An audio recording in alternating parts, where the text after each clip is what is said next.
Right, so tell us, what was the purpose of your action over the weekend in Cape Town? What were you trying to engage in or get? What was the word that you're trying to get out?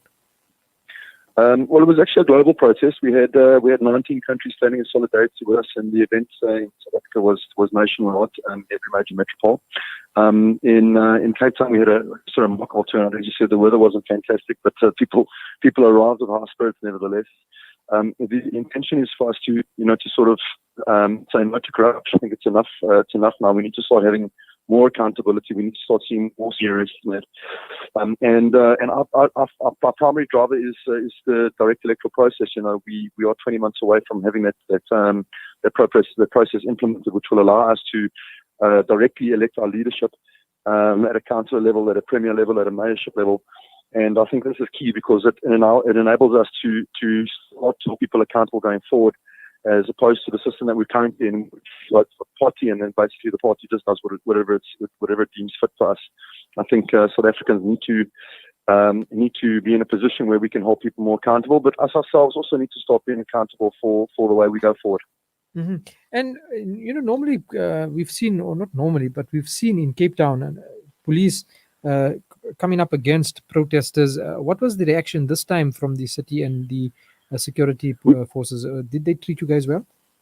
Yeah, listen, the police are fantastic. We got there very early in the morning, and by the time we'd arrived, the police were already set up waiting for us. So we had a nice chat with them just to let them know that we're not enemies of the police. We're not trying to disrupt the state. We're trying to create awareness, and that we were going to work with them to ensure that our members and that the awareness campaigns themselves went off without a hitch.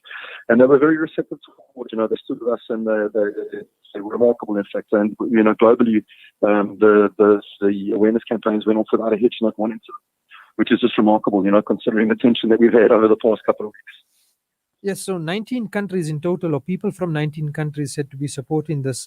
What were some of the other, which were some of the notable places that you can recall where people gathered in support of your call?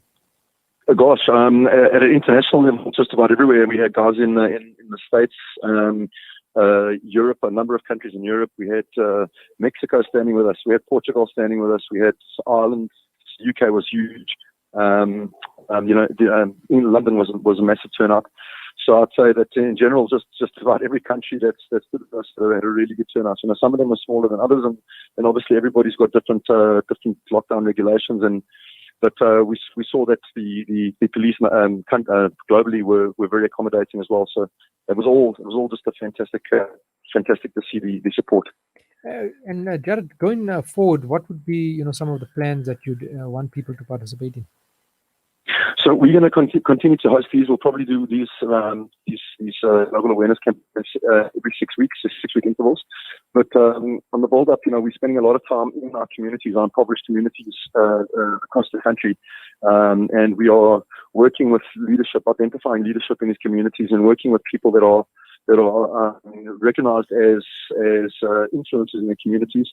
It's very, for us, in order to get the support and mobilization of the country across all different racial countries, we need to act in service. And I think that's the key here. If you want to inspire people, if you want people to stand with you, then it must be about giving and not taking.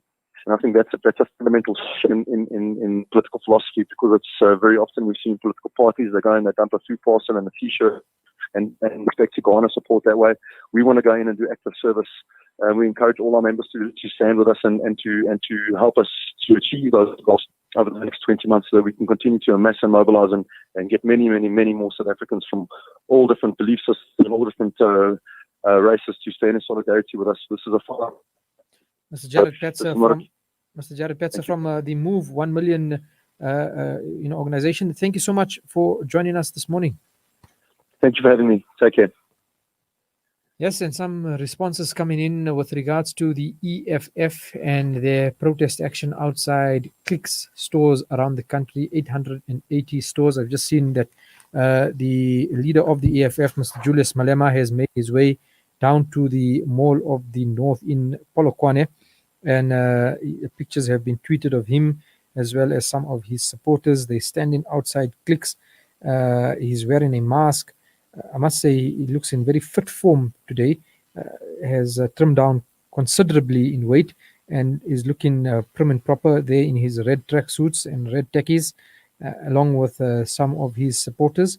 Um, and it's quite a large gathering, in fact, of people from the images that we are seeing that are being posted on Twitter right now. Your reaction to what is happening via WhatsApp, people can contact us on 061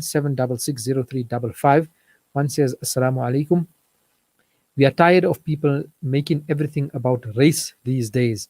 Fine and flat hair is not exactly a compliment where hair is concerned. It means that hair, it means that that hair is not healthy. Stop with this. It's a nuisance.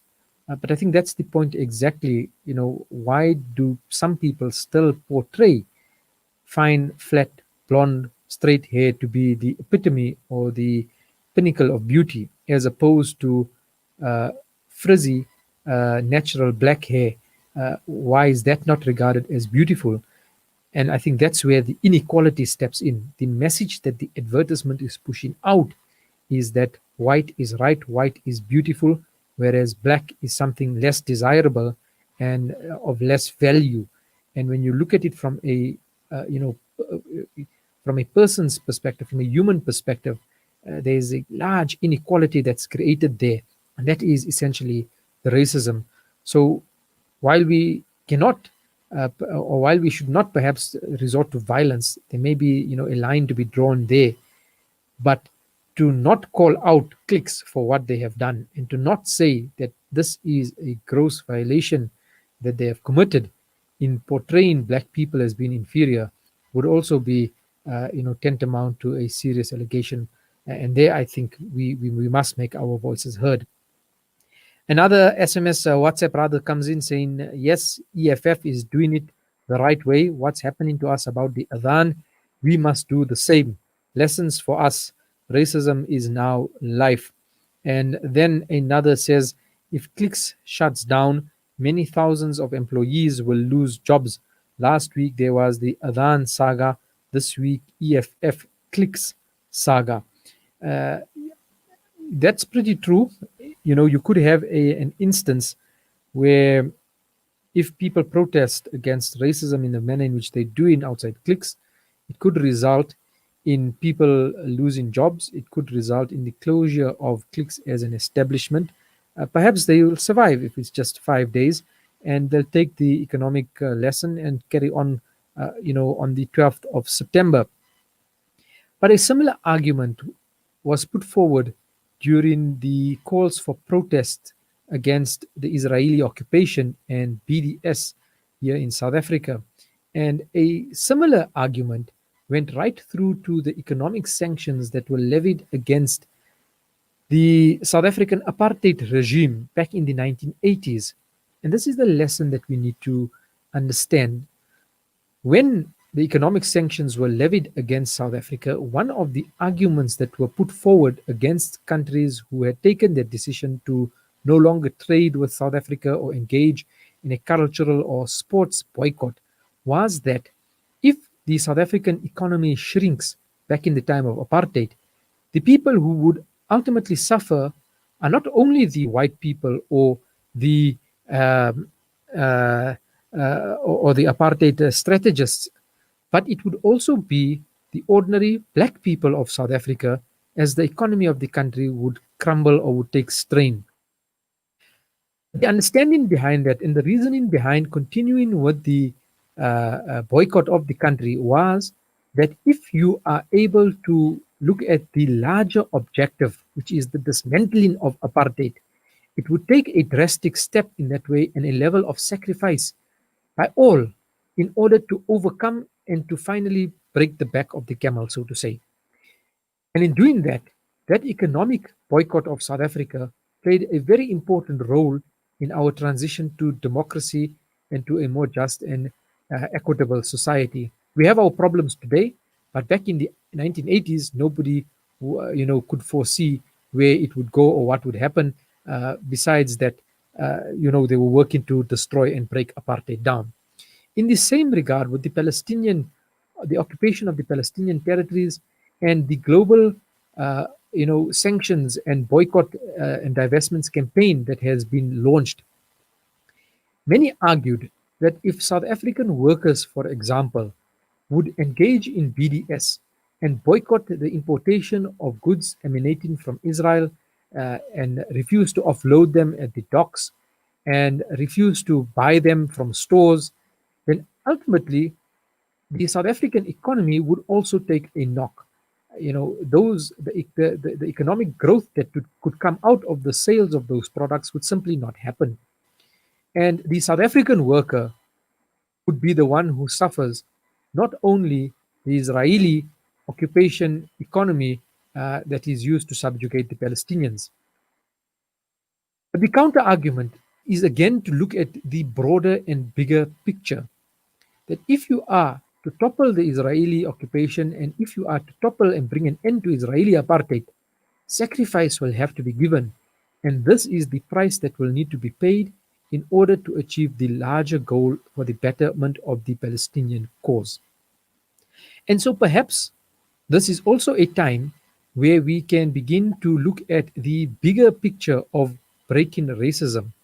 And if there may be some employees that are going to lose their jobs, and this is perhaps the reasoning of the EFF, again, not necessarily something that I agree with, but I'm trying to step into the shoes and into the minds of what would justify this kind of an action that puts at risk the livelihoods of people within the clique system. Perhaps the understanding is that if we look at the bigger objective of dismantling racism within the country, then it is worthwhile shutting down cliques for a few days, even though it runs the risk of some people losing their jobs. That may be the reasoning behind the decision by the EFF to go forward with their action today. Discover the Africa of your dreams and surround yourself with her spectacular beauty. Relax